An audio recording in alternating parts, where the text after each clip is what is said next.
you mentioned that there's a lot of displaced Cape Bretoners in Alberta. Why are they all migrating to Alberta? Well, like when you're a young guy, like, or young girl, you want to. You literally can't do anything outside of like medical or like the staple things that you need to run a community. Like outside of that, there's not much like branching out as far as like there's a lot of artists, but if you want to be a pipe fitter, if you want to be a welder, if you want to have a trade or be a good carpenter, you can't do that at home. It's just so clogged up with people already doing it. So a lot of people move to places where there's opportunity to take whatever job they want and start, do whatever kind of life they want. And it's just something that we're so used to that, like, the average age in Cape Breton it's like 48 or something. It's like it's an older. It's not young. There's no young people. We all move. What's wrong with 48? I'm just saying, like.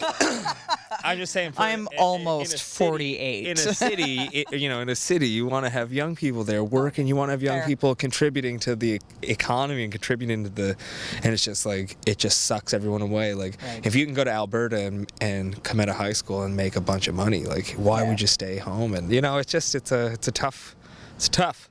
So to summarize, there's no jobs back home. Yeah, that's fair. That was a very for jobs. That was a very long-winded way of saying there's no jobs in Cape Breton. All right. So given that, then, is there sort of an East Coast music scene happening now in Alberta that you've noticed, maybe? For sure, we definitely do really well in Alberta. Like, we get good crowds and stuff, and it's for that reason, And like any show, even back home or in Ontario, one person might know you, and in our case, they might know us from back home, have heard us play in the Maritimes, and they'll bring 3 or 4 or 5 of their friends to the show, right? So we end up usually doing really well with the crowds and stuff, and that goes a long way, because that's, that's how we build our fans, I guess, our following is just through playing live shows, and so like it helps to have ins, people who already get it, already know what we're about, and they bring 3 or 4 friends, and then those friends really like it too. So it's good. Grassroots. Yeah. We had a couple come up to us today, or a couple weeks ago when we were in Alberta, like southern Alberta, and they're like, "Yeah, we drove 2 hours to see you guys." And we're like, "Oh, crazy! Like, how do we know you?" And they're like, "Oh no, we just found your music on Apple Music. We were just looking through, and we decided to check your dates, and we came to see you." And that was like a super cool moment because like you realize that.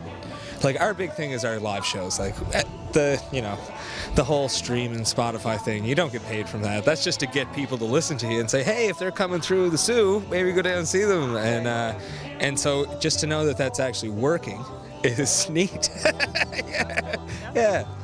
Like getting to the scene in Cape Breton, like I think that the majority of the population of Canada assumes that every musician in the East Coast plays nothing but what they would consider East Coast music. So what is the rest of the scene like in Cape Breton?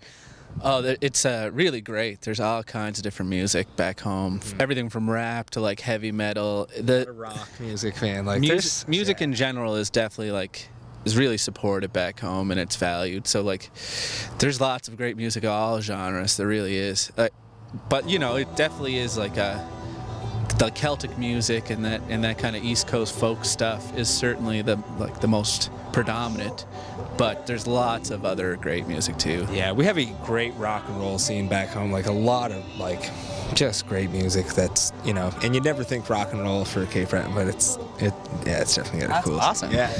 So you guys just released an album, you have a new album on that you're touring behind. Tell me a little bit about the creation of that record. Yeah, well, we were just writing songs about stuff that was going on around us and things that we were like going through as like later 20s men, women, and like partying and where the line is and what to do, and so it was just similar to most of our music, we named it sing-alongs and love songs because there's some sing-alongs in there. There's some. It's just a depiction of what it is.